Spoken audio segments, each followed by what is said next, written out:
Have you ever sat in front of a blank canvas, a guitar that hasn't been touched in months, or a game that once swallowed hours of your life, and suddenly felt nothing? Not physical exhaustion, not sudden laziness, just a deep, quiet emptiness. Something inside you has shifted so profoundly that the fire that used to light up so easily now feels completely gone. You still remember how alive you felt when that hobby was part of your breath. Every small win, every brushstroke, every note you played seemed to scream, I exist. I matter. But now it all feels like memories that belong to someone else. In the silence, you might be asking yourself, am I broken? Did the awakening I longed for actually steal my joy? The truth is the opposite. Losing passion for the old things isn't a sign of failure. It's a sign that your soul is asking for wider, truer, more honest space that fits the person you're only just beginning to become. If that emptiness is echoing in your chest right now, maybe this is the moment we walk a little deeper together. Turn on the notification bell and join the Metasitta channel, not just to find someone who understands how confusing and painful this phase is, but to help grow a gentle space for all the other souls who are losing their old colors and searching for new light. Before awakening knocks, almost every hobby we love so fiercely is actually serving the ego. It becomes an identity tag, part of the mask Jung called the persona, the complicated system we build between our inner self and the social world that we don't just like painting. We are the artist that we don't just like gaming. We are the gamer that we don't just like running. We are the runner. Those hobbies gave us achievement, belonging, visibility, validation. They were also the most elegant escape from questions too heavy to face at the time. As long as the mask fit perfectly, life felt passionate. Every little success proved we were worthy. Every compliment was oxygen. And we never noticed that most of the drive came from a need to prove something to ourselves, to our parents, to friends, to a world that always demands we become someone. But when awakening arrives, whether through heartbreak, a meditation that went too deep, a mystical experience, or simple soul exhaustion from wearing the mask too long, cracks appear. The old motivations stop working. Winning the game no longer gives the same dopamine rush. Posting your art no longer screams, I exist. Playing your favorite song no longer makes your chest vibrate. Because the part of you that desperately needed recognition is quietly melting away, and that's not failure. It's the soul shifting from persona to self, from mask to real face. The persona is a mask, designed on the one hand to make a definite impression upon others, and on the other to conceal the true nature of the individual. Carl Jung. When the self begins to rise, it doesn't just tear down the mask, it rearranges the entire hierarchy of what we thought mattered. Things that once felt crucial, winning, being praised, being admired, collecting achievements, being the best, slowly start feeling like chasing shadows.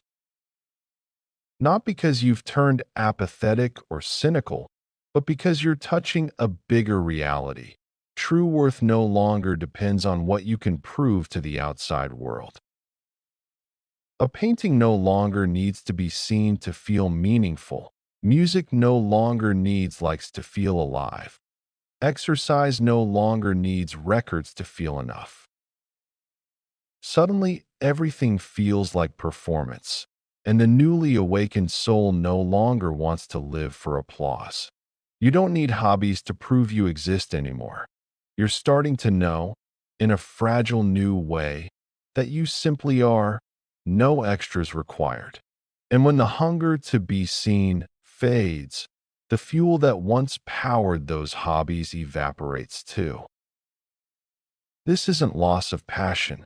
This is liberation from having to pretend. Now we reach the deepest layer, the one that often makes people cry in silence. Many hobbies weren't just hobbies. They were sophisticated escapes from wounds we hadn't touched, yet we painted so we wouldn't have to feel the loneliness. We gamed for hours so we wouldn't hear the anxiety whispering.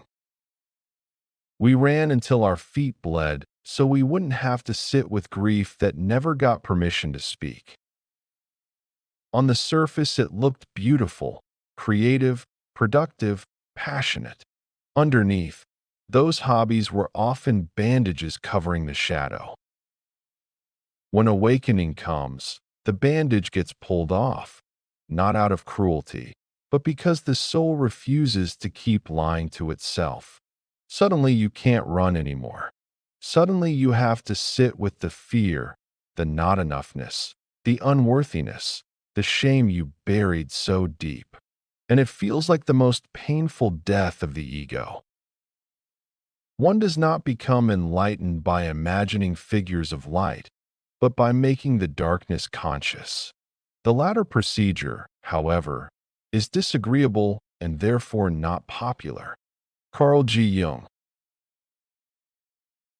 This stage is often called the dark night of the soul, not ordinary depression, not laziness, but nigredo in Jungian alchemy, the blackening, the dissolving, the burning away of everything false so new gold can emerge.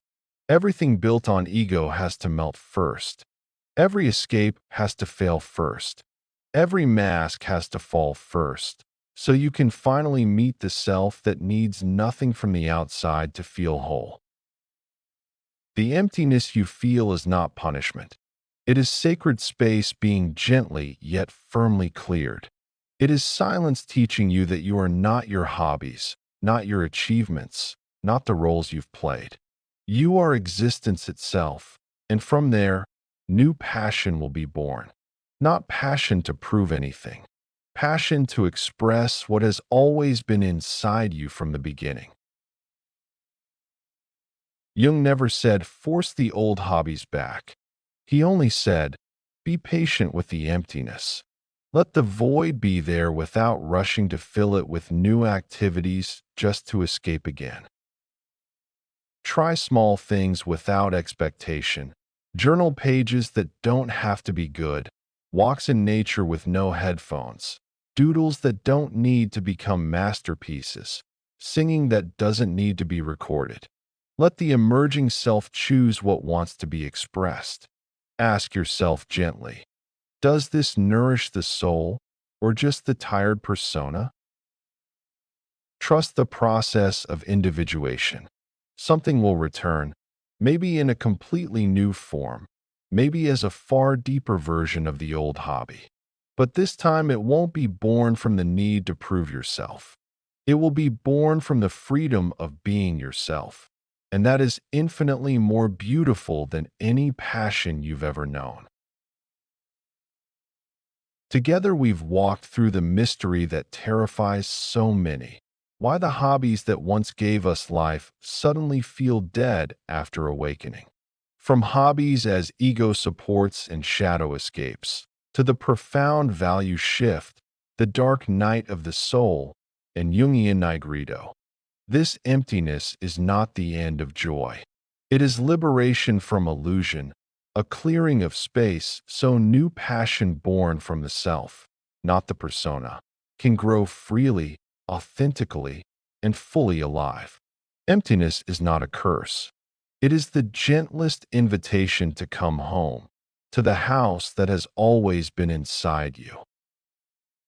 Now let me ask you with love, which hobby or passion suddenly vanished from your life after you started waking up?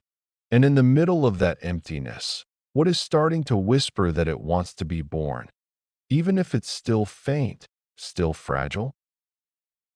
Share in the comments. Your story might become light for someone crying because they think they've lost themselves forever. And if this reflection touched you, share this video with one person you know is wrestling with the same void. Hit subscribe, turn on the Metasitta bell, so when emptiness visits again, and it will, you'll know there's a space waiting with open arms. You haven't lost your passion, that you're giving birth to a new one. And that is one of the most beautiful processes a human soul can ever experience.